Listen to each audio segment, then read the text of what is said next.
Hi everyone, Dr. Andrew here again. It's October 31st, and we all know what that means. Even Google reminds us that it's Halloween once more. And I know a lot of people look forward to this event every year because of the fun associated with it. But since there's still a pandemic and not a lot of people may be celebrating it this year, now might be a good time for me to talk about its spiritual roots so I don't ruin the fun too much for everyone.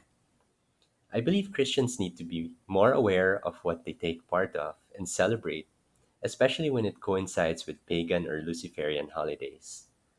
And Halloween, or should I say Samhain, is one of the highest ones. The Nights of Samhain, also known as Halloween for non Druids. Samhain is the most sacred of all nights for human sacrifice in the pagan calendar, and this is what you call the Wheel of Life from the pagans. Here's another depiction of it.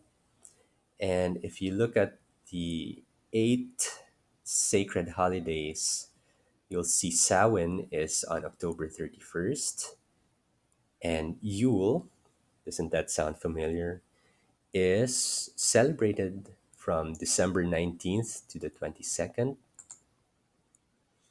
And over here at the 3 o'clock position is Ostara, which is celebrated on March 19th to the 22nd.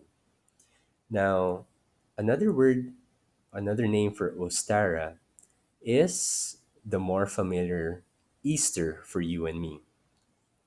And that also refers to Ishtar, which is the pagan goddess of fertility. So we'll probably talk about the roots of Easter another time. But for now, let's talk about Samhain.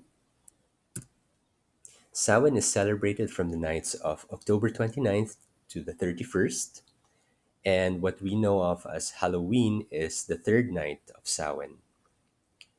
Samhain is known as the Celtic Lord of the Dead, who is depicted as a stag god, like so. And one of the last remaining murals of it can be seen in the British Isles. Samhain symbolizes Nimrod of the Old Testament. Samhain originated from the Celtic Druids.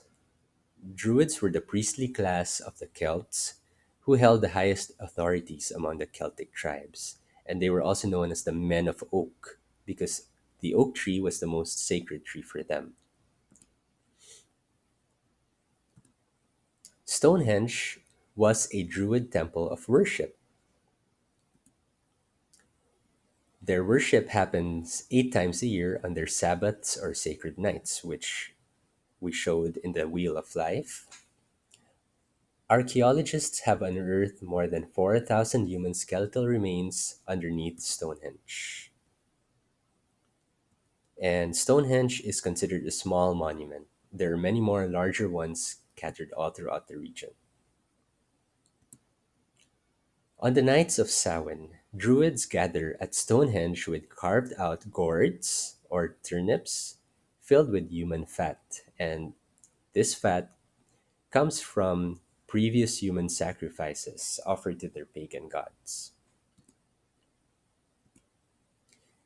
Druids would take these gourds and go out to different villages, manors, and castles of nobilities.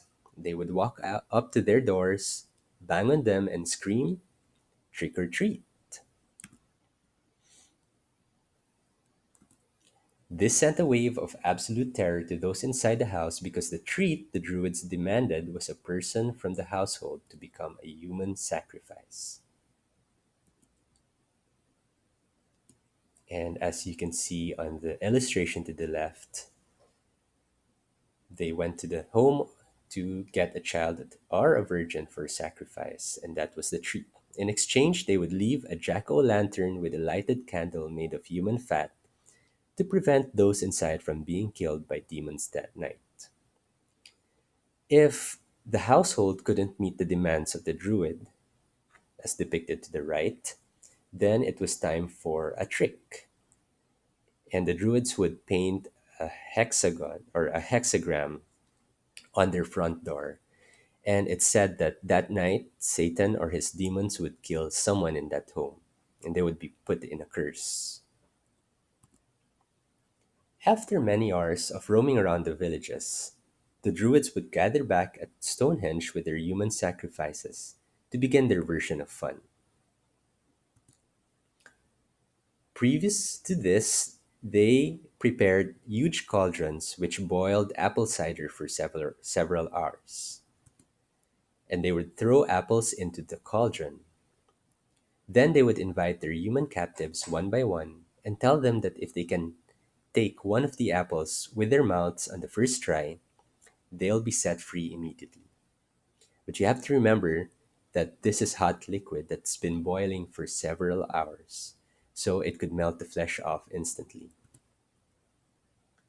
But this didn't discourage the human captives to try in the hopes of being set free. Those who do manage to get an apple end up permanently blind, deaf, and disfigured.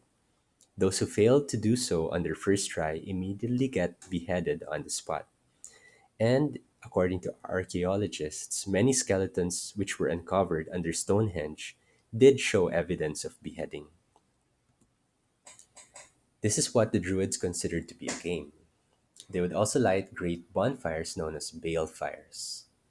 The Druids believed that during the nights of Samhain, the veils separating the spiritual world from the physical world was at their thinnest, and this would allow departed souls to come and visit their loved ones. According to a modern day druid, Samhain is a time when the doorway to the other world is open and we can commune with the dead, a time of divination. That's why it's one of their highest,